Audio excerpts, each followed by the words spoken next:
Howdy, gang, and welcome once again to the Duct Tape Studios. I'm Jeff McAleer, your host here at the Gaming Gang channel. Thanks for joining me once again.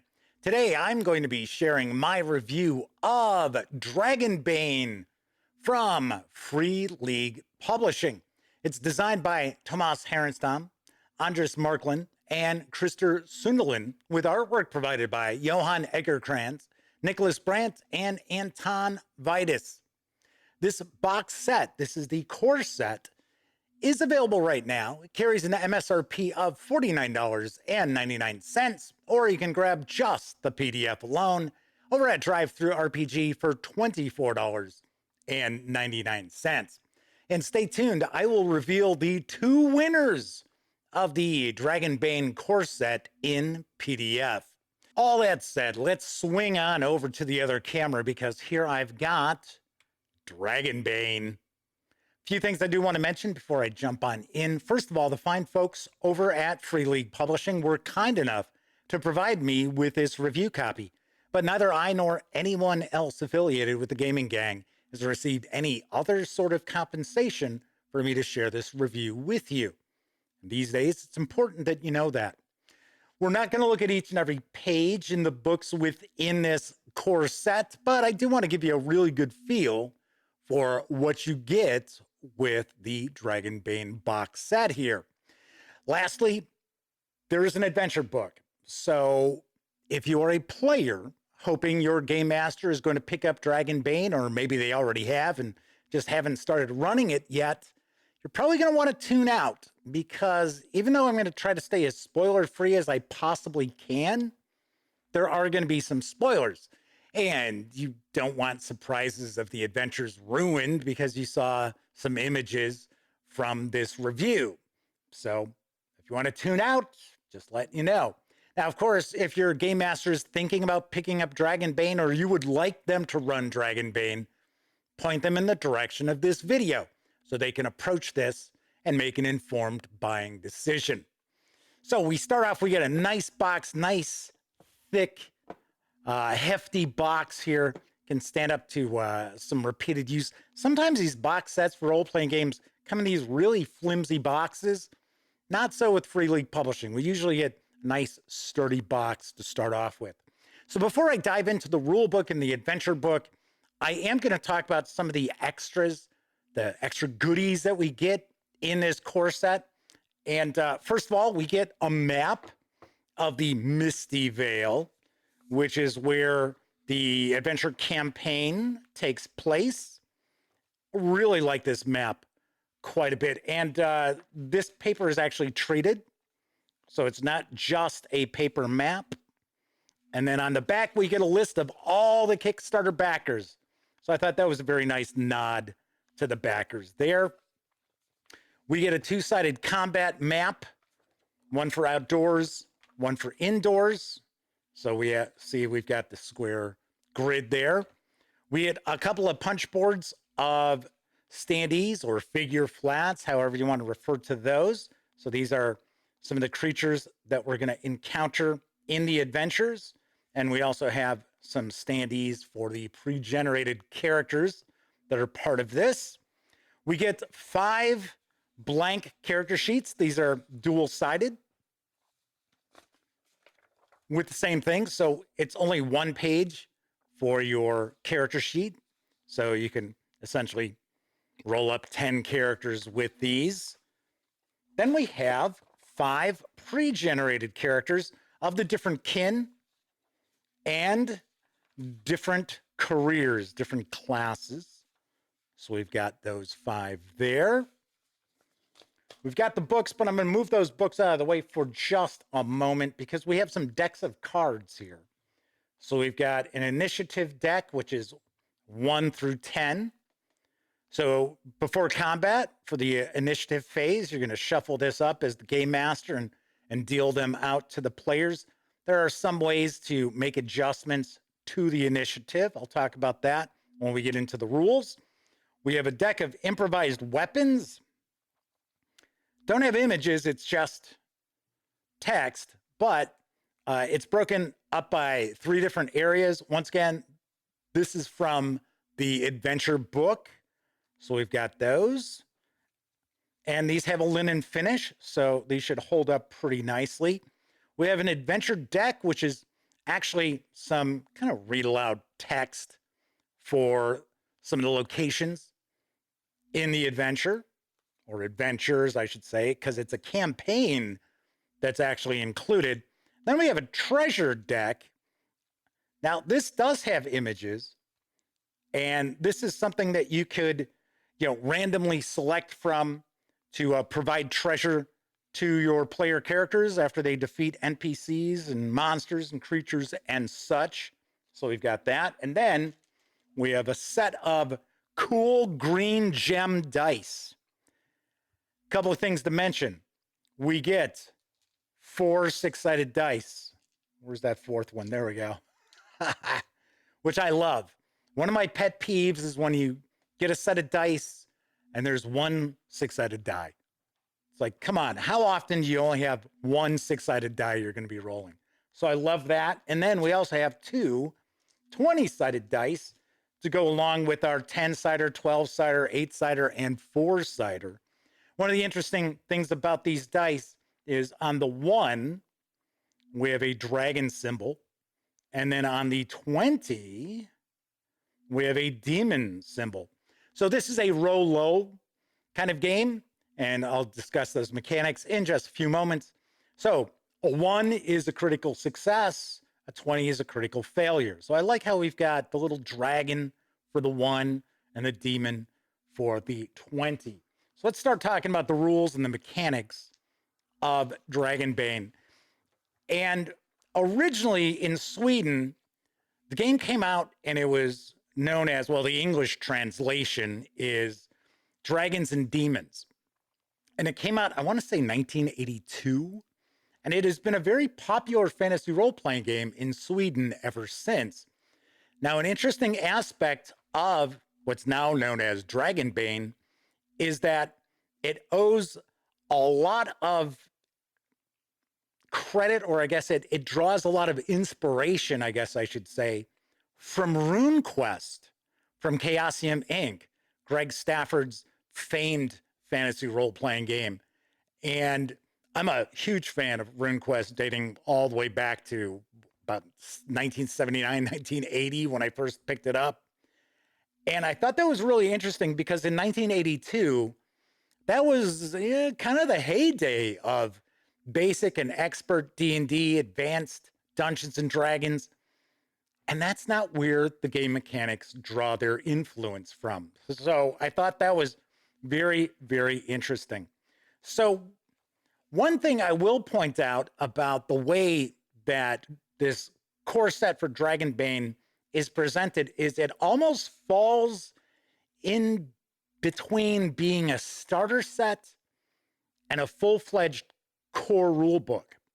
And I'll talk about that in a little more detail as we go along. But you're going to find that much of the information that's included in this rule book is presented in relatively bite-sized nuggets. So as an example, looking at the various different kin, so the humans, halfling, dwarf, we have the elves, we have mallards. Yes, I told you there's that RuneQuest influence. Then we also have wolfkin. But you'll notice the information about each of these kin are just paragraph in length, couple paragraphs in length.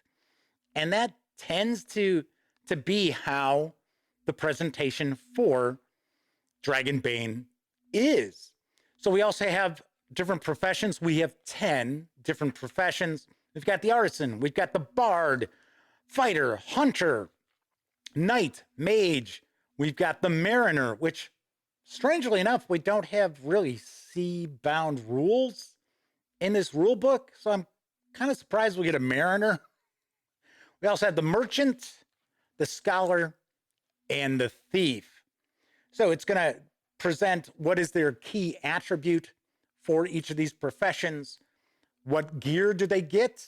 So it's kind of a cool, just roll a D6 and your starting character gets kind of a package of gear. And then It'll discuss the various different skills that you're trained in, as well as a heroic ability. Now, if you play a mage, you do not get a heroic ability because you can use magic. They are the only character profession that can use magic. So what you're going to do is you're going to roll 4 6-sided dice, drop the lowest number, and that is going to give you your attribute. Now, we've got our 6 relatively standard attributes that we're used to seeing in fantasy role-playing games dating way back.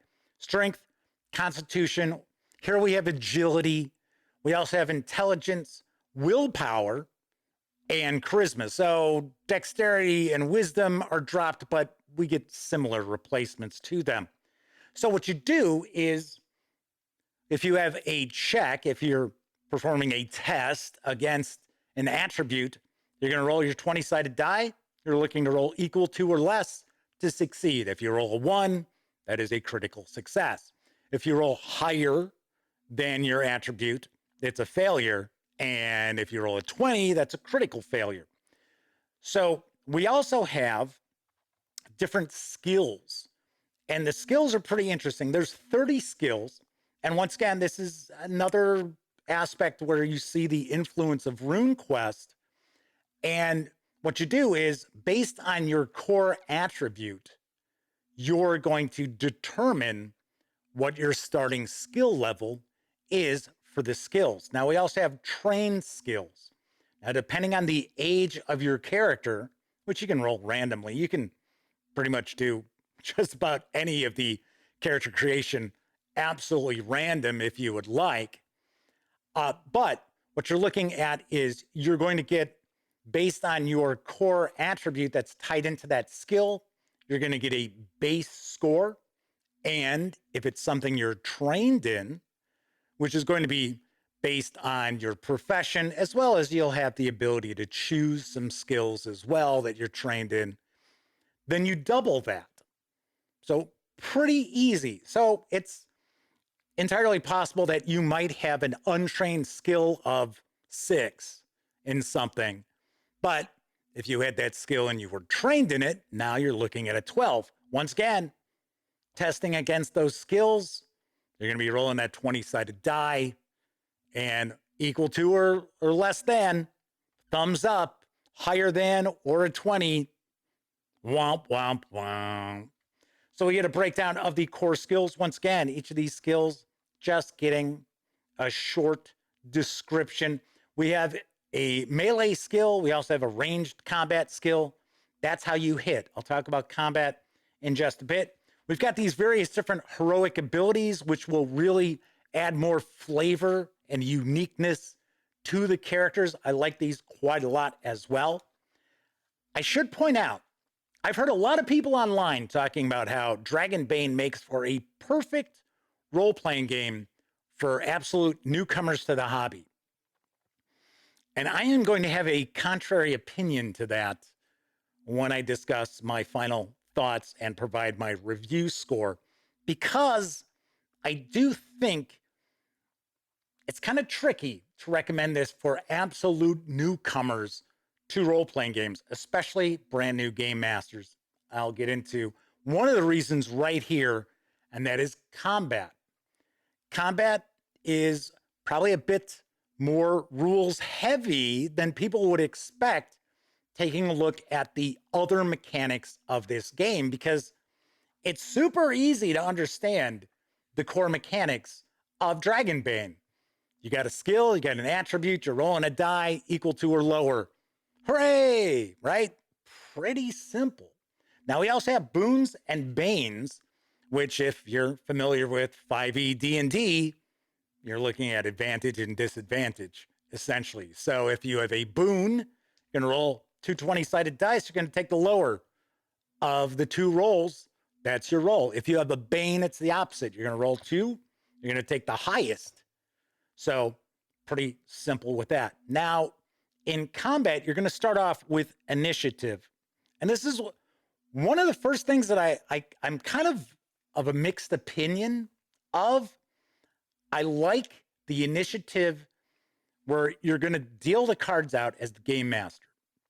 Now, there is a heroic ability which allows a player character to receive 2 initiative cards and choose the one they want to keep. But it's entirely possible for someone who has a pretty high agility to continually be getting 9 and 10s as far as their card that they get for initiative. So they're always going like last in combat or second to last in combat.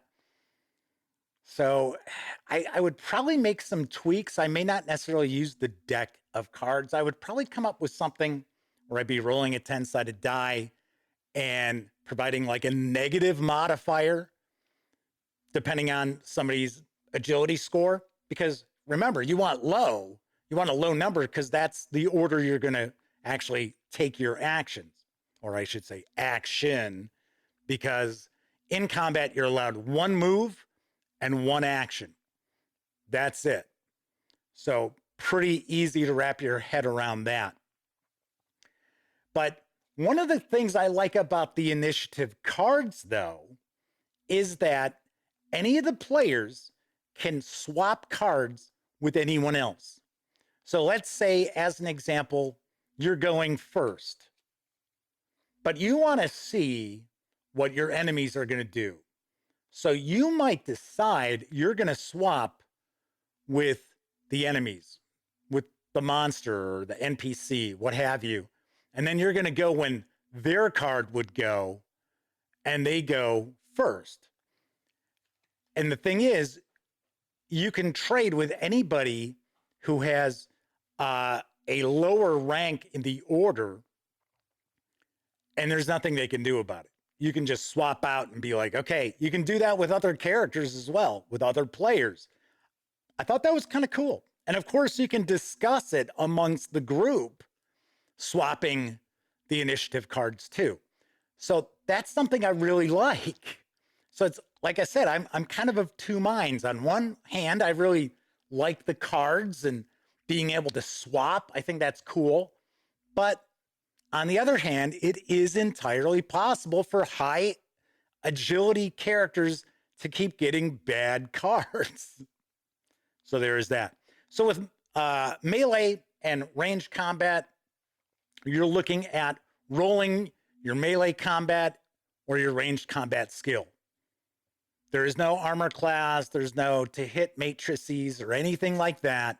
Very simple. Now, where it starts getting tricky is all the various different options that you have, like parrying or dodging. So as an example, you can parry an attack, but to parry an attack, you must still have an action available to you. So if you went early in that turn in combat and then you're getting hit by a monster, you have no way to parry it. You have no way to dodge it.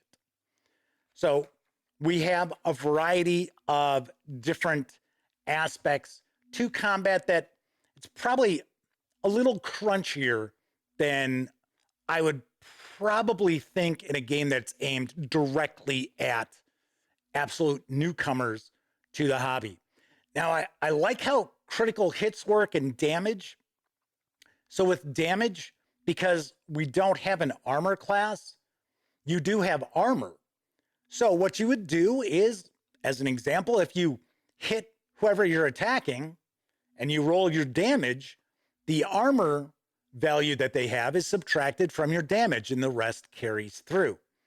Interesting aspect of a critical hit, once again, you rolled out 1 on the 20-sider, you get an option. You can either double your damage roll, or you can choose to ignore armor and roll regular damage, but your target is going to take all that damage you rolled. I thought that was pretty interesting. We also have like critical hits with like severe injuries and things like that. We have different conditions, and each condition is tied into an attribute as well.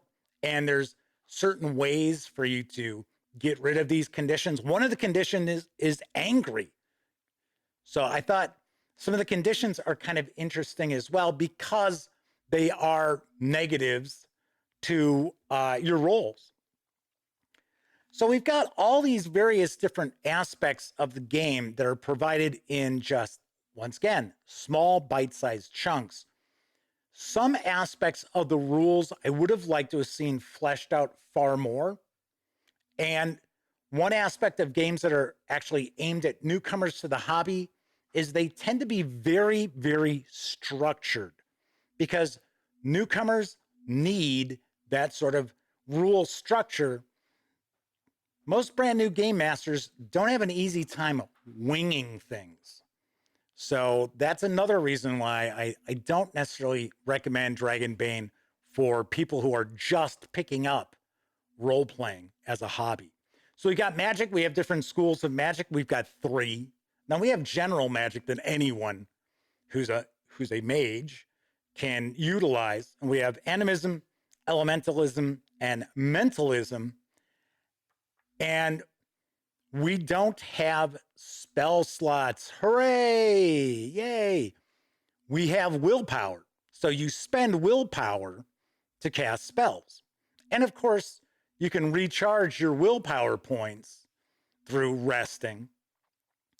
And we have a variety of different spells. It's not an overwhelming number of spells, but we get all of the tried and true fantasy role-playing game spells in here.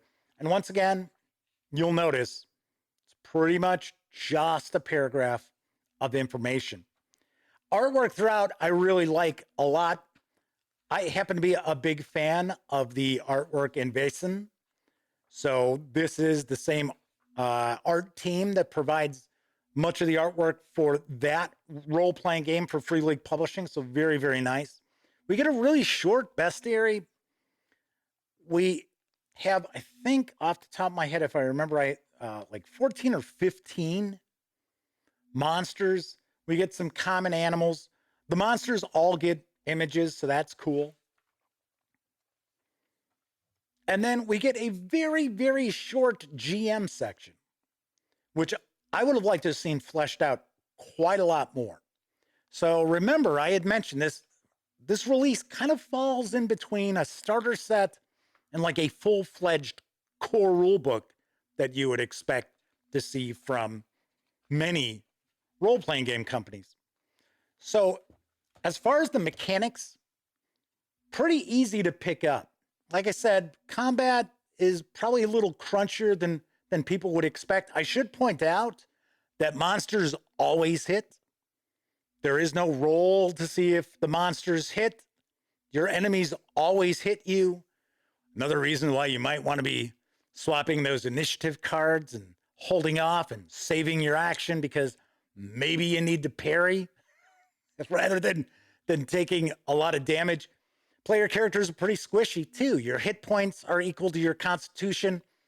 Might be a little bit of a tweak there because of a heroic ability, but you're not looking at player characters with 50 hit points. Far from it. So that is the rule book.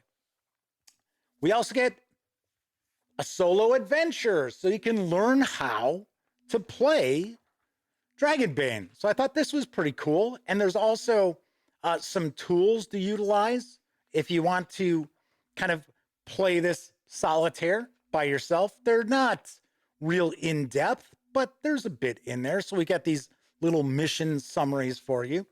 So that's a nice way to introduce players as well as game masters to Dragonbane.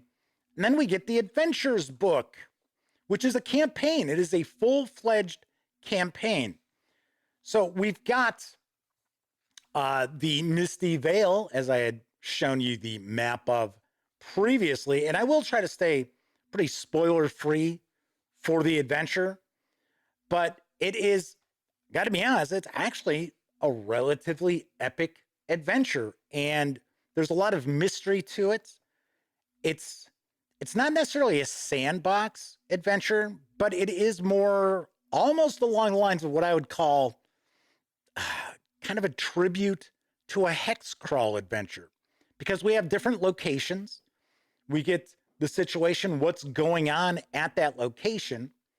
And outside of the opening adventure, which takes place in the town of Outskirt, and the final adventure, which is the finale, the climax of the campaign, the other adventures within can all be played in any sort of order that you choose. So you'll also notice that the stat blocks for NPCs, pretty concise. So that makes running these adventures far easier for game masters. So they don't have 2, 3, 4 pages that they have to delve into.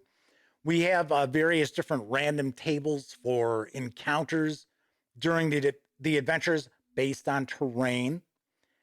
And the adventure is essentially giving the players more information about the game world as well, because the way the game world is kind of set up is dragons and demons are kind of the wellspring of everything in this world.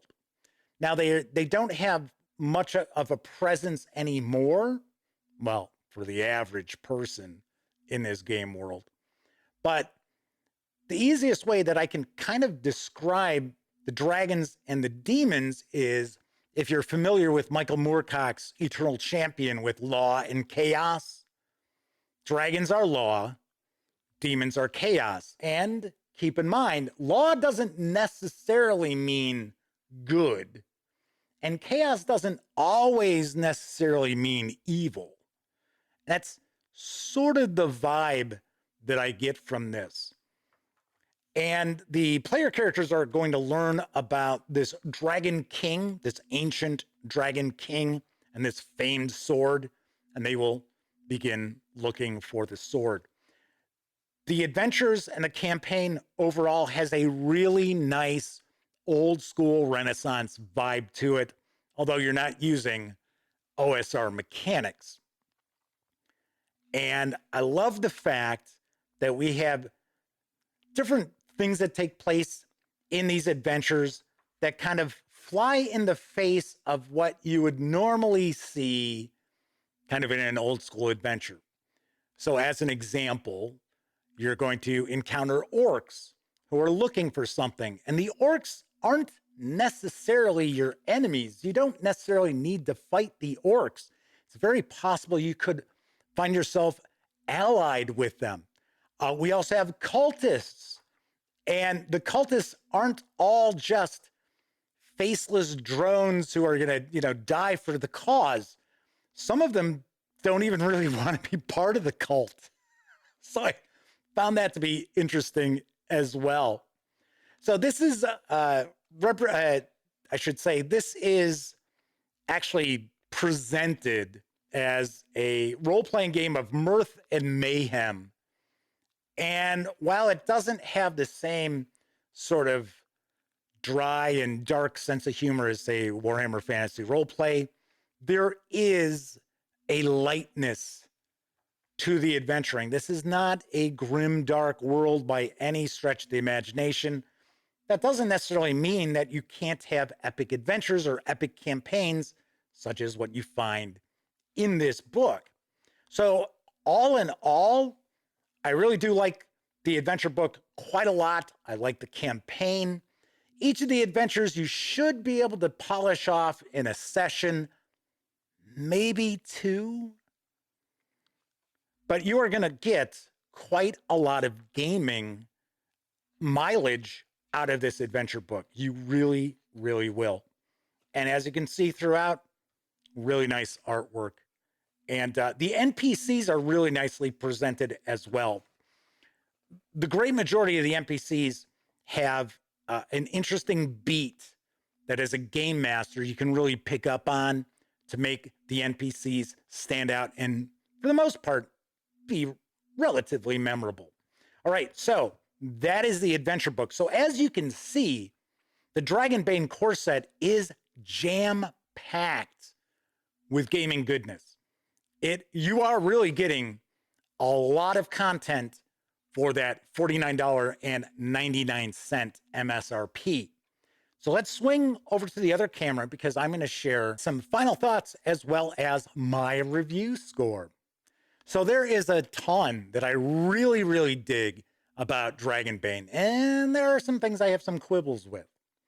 So first of all, I'm kind of surprised at the way Dragonbane is presented. Myself personally, I would have liked to have seen, say, a 300-page hardcover book and have everything that's included in the adventure book as well as the rule book and have more of it fleshed out.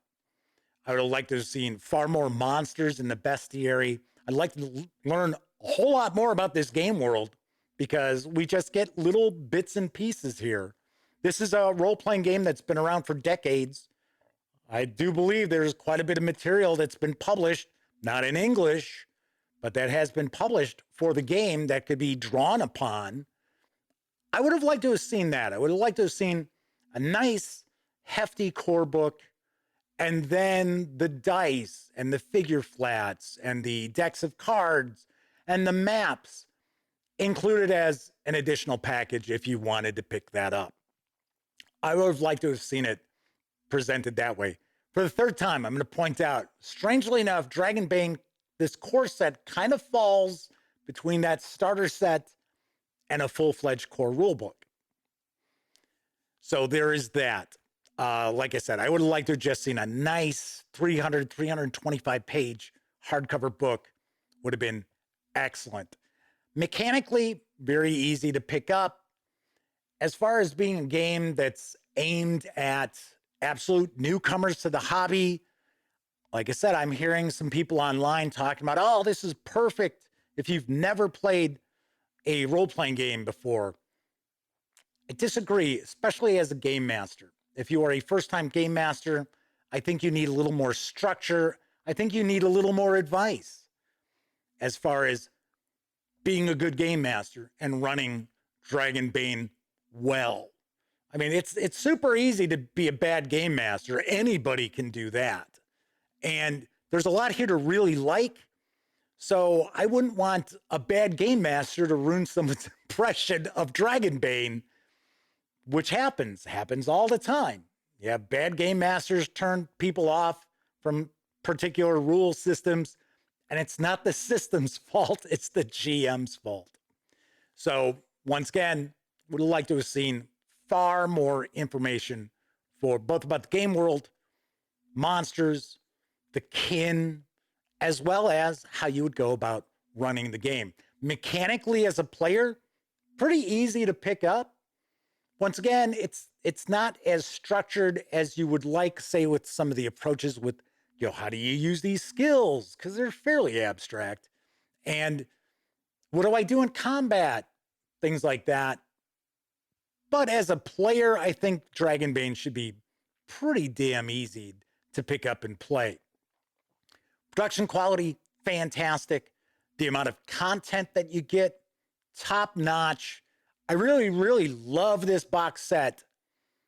I just wish there was more. I guess that's what, I guess I'm just clamoring for more. And in some ways, it's a little bit of a knock against Dragonbane. I love the fact that it owes some of its inspiration to the late, great Greg Stafford's RuneQuest, one of my absolute favorite role-playing games of all time. I think mechanically, RuneQuest, Call of Cthulhu, and basic role-playing are really, really intuitive, which also makes Dragonbane really intuitive. Artwork's really, really well done. The adventures are cool. The campaign is cool. I like how it's got an old school Renaissance flavor to it. You're not necessarily going to be able to succeed if you just head off as murder hobos. So all in all, I really do highly recommend Dragonbane. It could have been a 10 out of 10. I guess that's where I'm a little disappointed. This could have easily been a 10 out of 10, but I still give this a very high recommendation. I give it on a scale of 0 to 10, an 8.5 out of 10. Really should add it to your collection if you're looking for a different take on fantasy role-playing games. And before I forget, let me announce the 2 winners of Dragonbane in PDF. It was a pretty easy contest to get into the running for, and thank you to everybody who took part. And the winners are Jack Hanks and the Rebel GM56. Nicely done. All you got to do is send me an email, jeffmcaleer@thegaminggang.com, from the Gmail account that's associated with your YouTube account, and I will make sure to get you set up with your PDFs. All right, that is it for this time out. If you like the video, by all means, please give it a quick thumbs up. Subscribe to the Gaming Gang channel if you haven't already, and if you do subscribe, don't forget, ring that bell, because it'll not only let you know when I upload videos such as this review, it'll also inform you when my live stream, the Gaming Gang Dispatch, airs Tuesday, Wednesday, and Thursday evenings at 7 p.m. Central, right here on YouTube. And of course, when you're not watching videos on the Gaming Gang channel, be sure to visit gaminggang.com for all latest in tabletop gaming news, reviews, and a whole lot more that you won't find here on the YouTube channel. You know the drill. Get your geek on at thegaminggang.com. Once again, I'm Jeff McAleer. Thank you very much for watching. And until I see you next time, here's hoping each and every one of you gets to enjoy plenty of great gaming with your gang.